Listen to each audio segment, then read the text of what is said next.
যদি আমরা একটা পরিবার মনে করি, তো দুই একটা ব্ল্যাক শিপ থাকতে পারে না, কুলাঙ্গার থাকতে পারে না? তো সেই রাজনৈতিক দলটি বা ওই পরিবার যদি কুলাঙ্গারের বিরুদ্ধে ব্যবস্থা নেয়, তাহলে সেই পরিবারটাই তো সবচেয়ে ভদ্র পরিবার, যথার্থ পরিবার। তো সেগুলো আমরা গণমাধ্যমে আমরা দেখি না।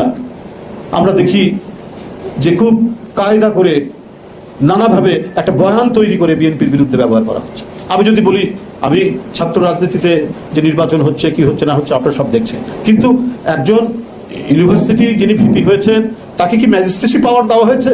তিনি ইউনিভার্সিটির মধ্যে কোনটি অবৈধ দোকান না দোকান, অবৈধ দোকান থাকতে পারে, কিন্তু সেটা ফাইন করার অধিকার কি ইয়ের আছে, ভিপির আছে, ডাকসুন ভিপির আছে? তিনি সেটা ফাইন করে ৩,০০০ টাকা ফাইন করে সেটা আবার নিচ্ছেন পার্টির কি বলে ওদের ওটাকে বাইতুল মালে জমা দিচ্ছেন। এইটা কোনো আইনগত ভিত্তি আছে? আপনার ইউনিভার্সিটির ক্যাম্পাস হবে জ্ঞান চর্চার একটা বিশাল একটা ক্ষেত্র, জ্ঞান চর্চার আধার হবে ইউনিভার্সিটি, এবং সেই জ্ঞান চর্চার দায়িত্ব পালন করবে ডাকসু। সেই জ্ঞান চর্চায় শিক্ষক ছাত্রদের অংশগ্রহণ থাকবে। এইটা কতটুকু নিশ্চিত করা হচ্ছে সেটা না করে আপনি যে দোকান বৈধ না অবৈধ তার কাছ থেকে ফাইন করছেন।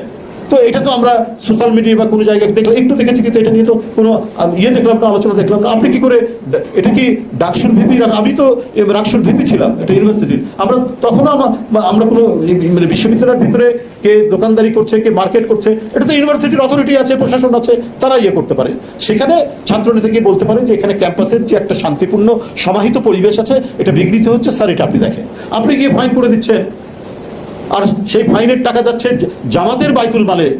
এটা কোন ধরনের বিষয়? ইউনিভার্সিটির হলগুলোতে কি বলে যে খাট দিচ্ছে, লোহার খাট। তো ভাই এটা কি দায়িত্ব নাকি কোনো রাজনৈতিক সংগঠন বা ডাকসুর দায়িত্ব?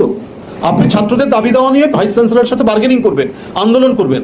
এখানে কি বলে যে বাসস্থানের সমস্যা আছে, ছাত্রদের থাকার কোনো পর্যাপ্ত মানে নাই, খাট নাই, চৌকি নাই, এটার ব্যবস্থা করতে পারে কি না? এটা হচ্ছে পার্টির তরফ থেকে প্রশাসনকে কিছু লোহার খাট 100 দেওয়া হচ্ছে।